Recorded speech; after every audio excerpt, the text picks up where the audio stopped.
Welcome to toy-polloi, Pocket Money Memories. Hello and welcome to toy-polloi and episode 6 of Pocket Money Memories, the series of videos where you send in your stories about saving up your hard-earned pocket money to buy that toy you'd always wanted. We've got a great selection again this time, so let's sit back and watch them all. My favourite pocket money memory comes from when I was 10 or 11 years old. It was just after my birthday and I'd saved a little bit of money from pocket money and from my birthday, and somehow had managed to not blow it on candy. And so I got this little stash of money. I'm going to guess it was about $25. And it was not long after my birthday. My mother was flipping through the local newspaper, and in the classifieds there was an ad, Star Wars figures lot, $50.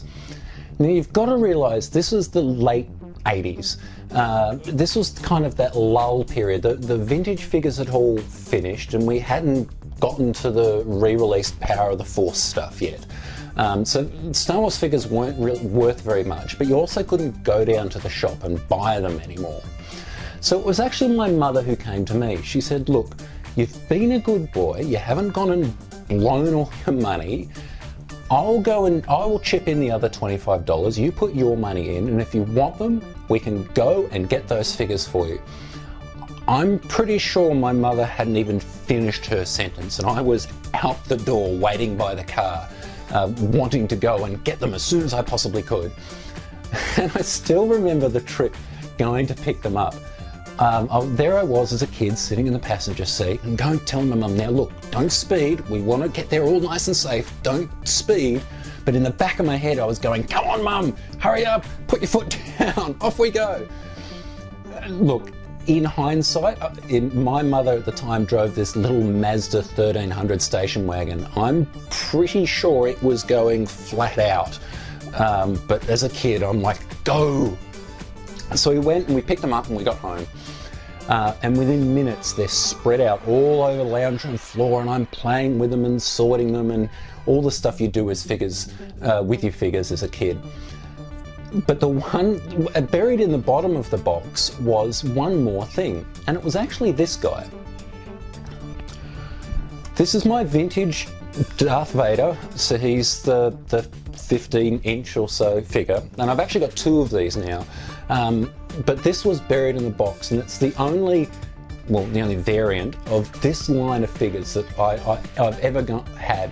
And this guy still followed me around for the last 30 years, as well as all the figures and the collector cases. So this guy takes pride of place on my shelf. My pocket money memory is obviously about Teenage Mutant Ninja Turtles, because I'm crazy on them. I was born in 1980, bang on 1980, which makes me 38 years old. And yes, I still play with the Turtles. Anyways, when I was little, I was crazy on them. When they came out, they were very hard to get hold of because the entire world just went crazy for them. And I saved up all my pocket money, went down to good old Woolworths with my mother to go and get them. I saved up all my pocket money, hoping to get all four, but I think I had enough pocket money for like two. Anyways, went down there, was massively disappointed. So I stood walking up and down the aisles, searching high and low. All I wanted was the four main dudes: Donatello, Raphael, Leonardo, and Michelangelo. Wasn't bothered about any of the others, I just wanted those four. So walking up and down the aisles, couldn't find any. They had like some vehicles and stuff like that. I remember it so clearly, it's ridiculous. And I got upset. And then I always remember there was a lady that came over that worked at Woolworths, and she walked over to me and she asked what I was looking for. I even remember her name. She was called Betty. Oh, Betty! And I said that I was looking for the Teenage Mutant Ninja Turtles. And she said, unfortunately, they sell it really quickly. And she said, I'll tell you what, if you come back in a week, I was there on the Saturday, if you come back in a week's time, which will be the next Saturday, I'll see what I can do. And I thought nothing of it. Whether my mum spoke to her or something, I don't know, but this is what she said to me anyway. So I went home, all excited, thinking I might get them. A week went by really slowly. Went back down to Woolies, went straight to the tills I think we went to, can't quite remember, and asked for this Betty lady. She was quite an old lady, to be fair, and she was there. She came over and she said, give me 10 minutes, I'll just pop out the back. And she popped out the back, and then I always remember seeing her. I was stood in the aisle waiting, there's toys that side, toys that side. And I saw her come out the door, and she had like a box, like this sort of size box in her hand, and she was trundling along with it, and she put it down on the floor, and I looked in it, and there was all 4 of the Teenage Mutant Ninja Turtles. She must have held them back for me. It was amazing. I was like, my entire face was just beaming. I could have like cried. Anyways, went through my pocket money, and I only had enough for 2. But I managed to persuade my mother to get me the other 2. So I ended up going home with all 4 Teenage Mutant Ninja Turtles. As soon as I got home, I ripped them all open, and I did not stop playing with them for God knows how many months. I was obsessed. That is my pocket money memory. Well, being a child from the 70s and such forth, it all started with my parents buying me like Christmas presents, like Kiss dolls and Ego dolls and stuff like that. And probably my favourite from back then was the Action Man. I only started getting back into the Action Man after watching toy-polloi and learning how to do the restorations and such forth. But I'm getting a bit of a collection going. Not true to form, but they're still pretty cute. Well, anyway, I played with them probably up till about 1977 when that small sort of science fiction movie came out with these guys in it. This is a hot pan. Empire is probably my favourite of all the Star Wars episodes. So yeah, I played with these for ages. I had heaps. I was asking Mum for a Luke or a Chewie, or I need this, I need that. And yeah, always getting Star Wars figures. Probably lost them all at the bottom of a dam once again. Lots of classics. Foresight's a good thing to have. I am a child of the 80s, but I collect pretty much everything from pop culture like a lot of you. But there are 2 vehicles that I remember growing up that I absolutely had to have that stole my imagination. One was the 1966 Batmobile, and the other was its companion, the 1966 Batboat. I love them. Those 2 vehicles completely captured my imagination. But there were 2 vehicles that were absolutely elusive to me and weren't really available in my small town. The Corgi 1/43rd scale Batmobile and Batboat. I saw them in a beautiful wood display cabinet, and I just had to have them. Someday I would have both. When I was old enough, I had my own paper route, and this enabled me to have some pocket money from time to time. One small store in my town actually had Corgis. I couldn't believe it. And the bigger ones too. They had a Batmobile in the box, just like you see it here. And I could not take my eyes off it. And I saved and I saved and I saved. And that shopkeeper saved me one. And I finally had it, and I couldn't believe it. And here is the actual Batmobile as you see it today. But it's a little play-loved and worn. But it was mine, and I loved it. And it's still in my collection.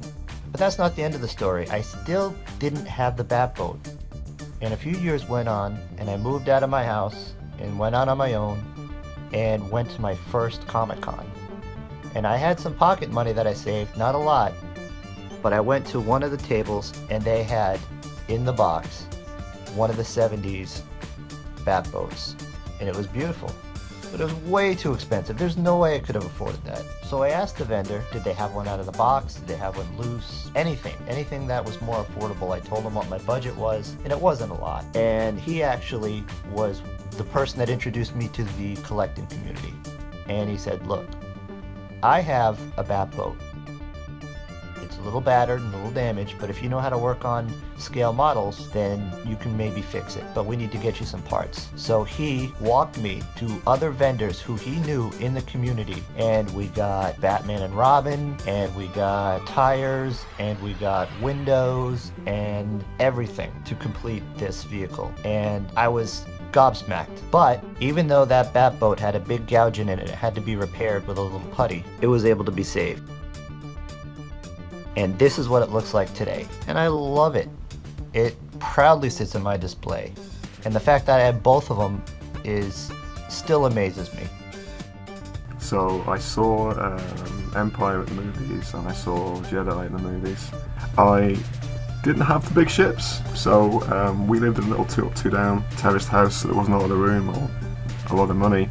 so I only had the mini rigs, but I had a fair few figures, and every week I would go into Wigan town centre with my mum, and one of my treats with my pocket money would be to go into a little shop, a big shop called Toy and Hobby.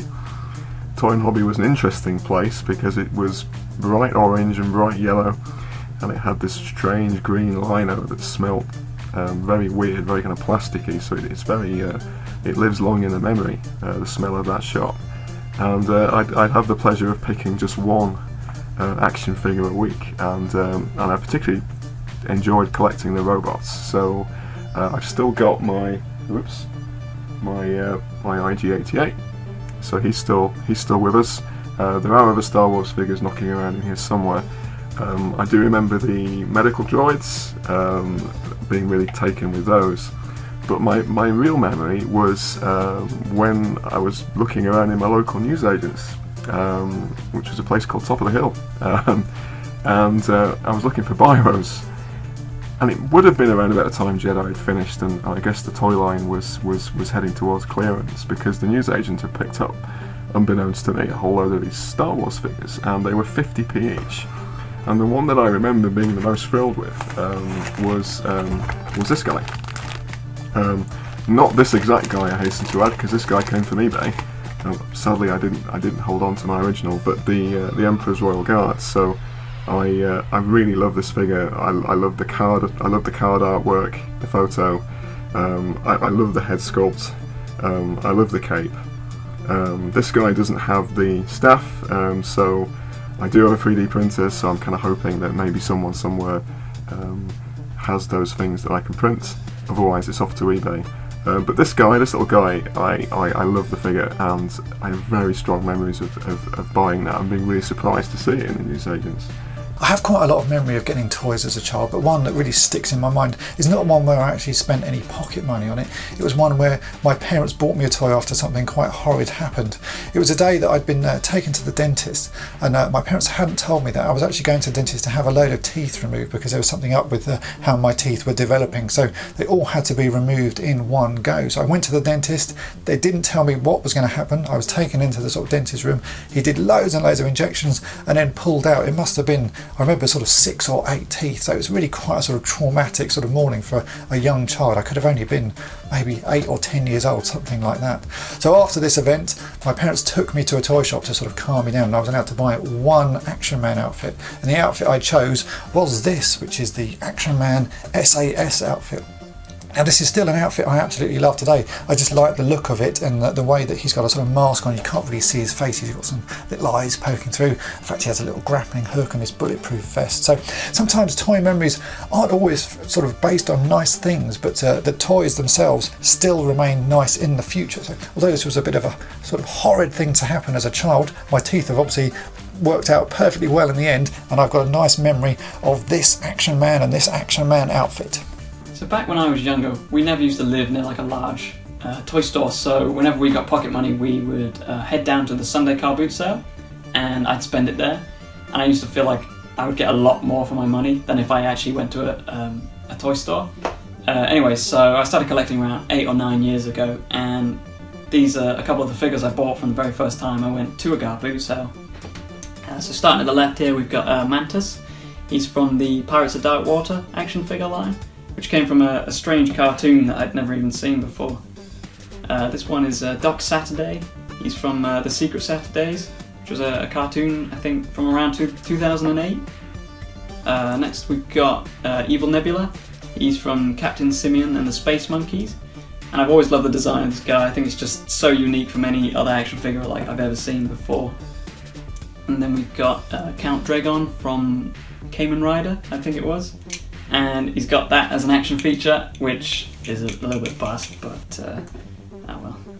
And then we've got Lizard from the 2011 Thundercats action figure line, which again came from the reboot, the cartoon, and I don't think that did quite as well, but since I've got a bit older, I've started collecting some of the original figures as well. But this guy will always be my original figure. But what I want to talk about today is the thing that basically defined my childhood, which was Teenage Mutant Ninja Turtles. First off, we have Raphael, the head squishes.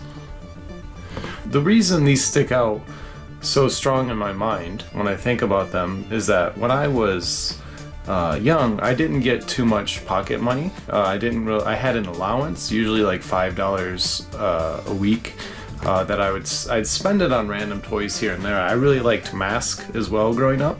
I don't have so much of it left now. But my favorite thing is I could save up for 2 to 3 weeks and we could go to KB Toys.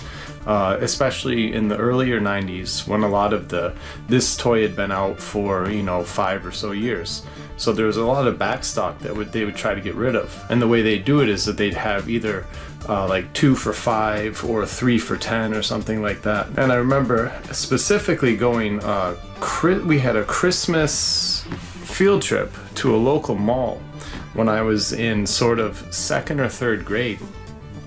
And I remember going to, I saved up all my money that I had because I wanted to go to KB Toys and pick out of their bins. In particular, I liked colorful toys at the time, so I was getting into Toxic Crusaders and things like that. Or Toxic Avengers, I always get them mixed up. I'm pretty sure it's Toxic Crusaders, which I have just a couple of now, but I don't really collect them much anymore. But I remember going into the KB Toys and they had pretty much all of the original figures. Like they had the reissues. So they made them with the soft heads as I just showed, and like there. And then they made them hard heads after that, and they reissued them quite a few times, even up until the mid to late 90s.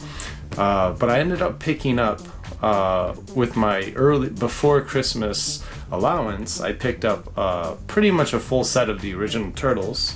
So I had my Donnie, I had my Raph, and had my Mikey and my Leo. And all of these I've collected except for the Michelangelo. I'm missing one nunchuck. So I just gave him a nunchuck from one of his later iterations. But I managed to collect all of these back again. But yeah, these I remember I bought a full set for like $10, so $250 a figure. Other than that, I've also got a Splinter, again with the soft head, a little harder than the rest, but I've got him with his cape, or his gi or whatever, and his bow and arrow. And I have a Shredder. So these figures ended up kind of defining not only my childhood, but kind of what I ended up, my rekindling with my interest in toys later on in life. And it's why, I still love them so much, and they're so dear to me. So a massive thank you to everyone who took time to send in their stories. There's some really lovely ones this time. If you'd like to appear in the next episode, then drop me a line. You can contact me in all manner of ways. All the details are in my banner description on this YouTube channel, or just get in touch with me on Facebook, Instagram or Twitter, or via my email address. I look forward to hearing your stories and seeing you on the next episode of Pocket Money Memories. Thanks for watching. Thanks for watching toy-polloi. Subscribe for more great videos. You can also follow toy-polloi on Twitter, Facebook, and Instagram. Love this series, Dave. Keep up the great work. I enjoy all of your videos. They are amazing. Thank you for having me again.